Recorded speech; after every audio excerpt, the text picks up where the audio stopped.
least now in like my 30s, like who has the time to party anymore? Like honestly, like I think I'm more about my goals now. I do want to settle down. I do want to buy a house. I do want to meet the right person. I do want to be a dad. I do want to travel more. This year I got to travel. I got to go places that I never thought I would go. And I'm hoping to keep going to other places and exploring the world and seeing as much as I can, because I feel like I have to constantly remind myself that this is one life. Like you only have one life. You only get to live this once. Like there is no do-over. And I think I said this in another video. If you go back, there is no do-over. There is no I forgot to do this. Let me go back. I was saying word for word what I said in the other video. There is no going back. This is the only chance you get. You don't get to do a do-over. You don't get to be like, hey man, I forgot to do this. Let me go back and try again. That's why you gotta forgive. You gotta apologize. You have to live fully. You have to be honest. You have to be transparent. You have to communicate your feelings, how you're feeling, what you want to say. Just stand in your power. And I know that's hard sometimes, because even for me sometimes I will not stand here and say I'm the most confident person all the time.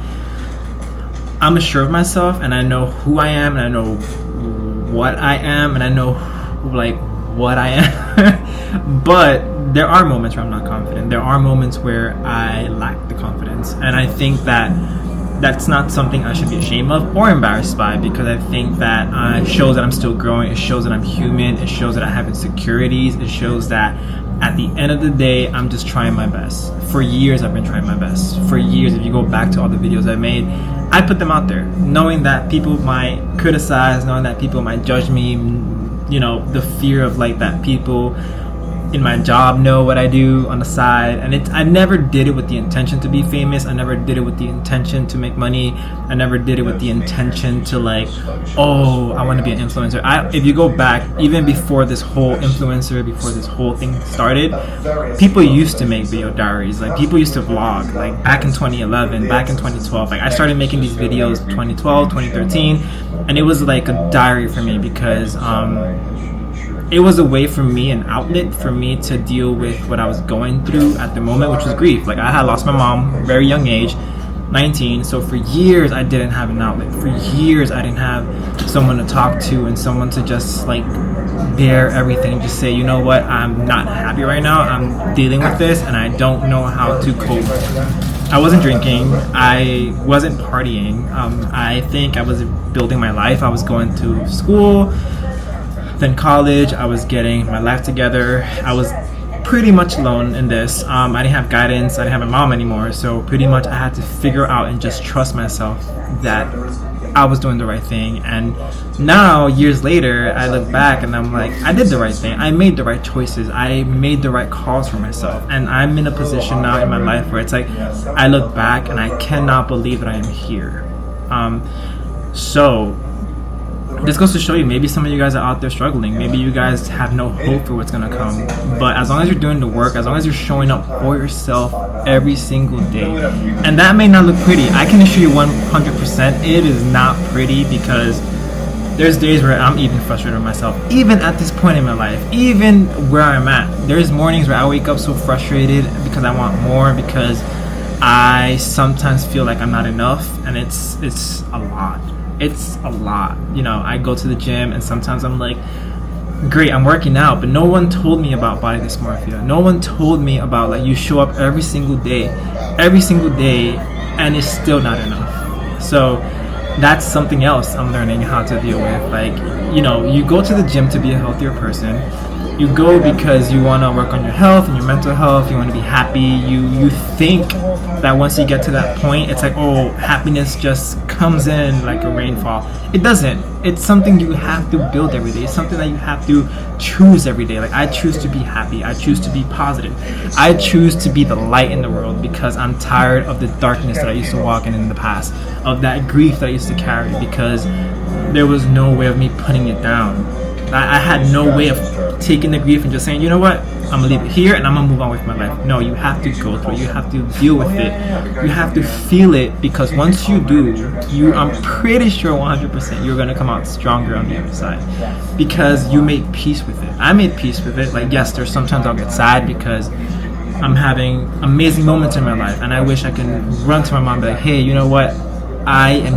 This is something I want to celebrate with you. Like, now I have the money. Now I have the opportunity to tell my mom, hey, here's money. Here's putting your debit card. Go get your hair done. Go get your nails done. You don't have to worry about the bills. I'll take care of them. You don't have to have that headache. And I'm pretty sure a lot of, specifically kids here who grew up in the Bronx, we've seen our parents struggle. We've seen our parents have to get stressed out, deal with like all these sicknesses because they don't know how they're going to pay their bills, right? I grew up the same way. I remember seeing my mom. She did not qualify for human resources. She did not qualify for food stamps. We did not qualify for any assistance. Like, it was just my dad working, right? My mom was sick. So I grew up with like seeing my mom go through that. I remember always seeing her look out the window and just hoping for better things, hoping for a better life, just hoping, right?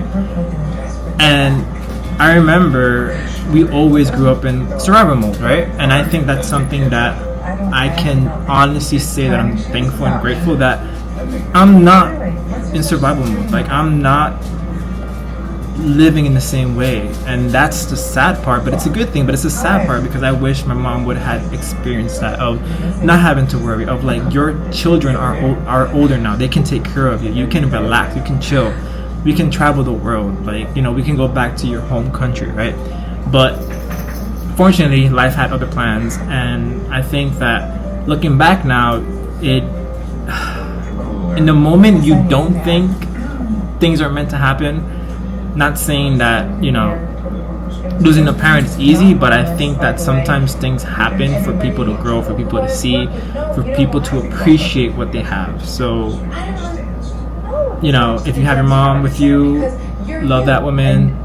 You know, sometimes they drive you crazy, but they know best. You know, from what I experienced life without my mom, there is no one who's gonna love you more than you. There is no one who's gonna care for you. There is no one who's always gonna look out for you. There is no one who's gonna defend you. There is no one who's gonna give you that unconditional love like a mom or a parent. You know, thankfully I have my dad. My dad, like, he's my hero. Like, he worked hard where now I pretty much am the head of household. So he doesn't have to worry about anything. I pretty much just man everything, and I'm like, cool, what do you want to eat? Like, that's like, his life went from like having to work, having to show up, to like, what am I eating today, right? So I think that for me is a win, because it's like I'm able to give him that opportunity to, like, you don't have to worry about, man, I got it, you know, I got it. And I know life is gonna have me because of everything I've done. Of, you know, I do believe in karma. I do believe in doing good. I do believe in, you know, giving things from goodwill, and I've always been that person. And no matter how much life has tried to change me and try to like change my heart, one of the main things I've always asked is to, like, no matter how many experiences I have in life, that I hope that my heart never changes, because that is the one thing I will protect to the end of the world. It's easy to be cold, it's easy to be heartless, it's easy to not care, but protecting that aspect of yourself. There are going to be people out there who are not going to be able to deal with it. There are people out there who won't be able to know what to do with it, and that's fine. That's their problem. That's not a you problem. You just have to keep taking care of yourself, showing up for yourself, and being the best version of yourself, because you are worth it. You are 100% worth it, right? So I think I'm rambling too much right now, but I'm gonna go eat my Dunkin'. Thank you for this. Thank you for the space. Thank you for me having the opportunity to talk to you guys. I hope that you guys actually watch the video and take something from it. Again, I'm just learning. I'm still learning. I'm still growing. I'm still going through things in life. I am gonna continue to go through things. I'm gonna continue to go through things in life. Hopefully good. You know, hopefully good. And I'm excited. Not fearful. I'm excited, and I'm just hoping that whatever is meant to be, whatever is gonna come to my life, I hope it comes with good intentions. I hope that it pushes me to the lens of that I've never been. I hope that it teaches me things about myself that I still don't know yet. I want to explore depths of myself that I haven't met yet. So I'm gonna catch up with you guys in the next video. Bye.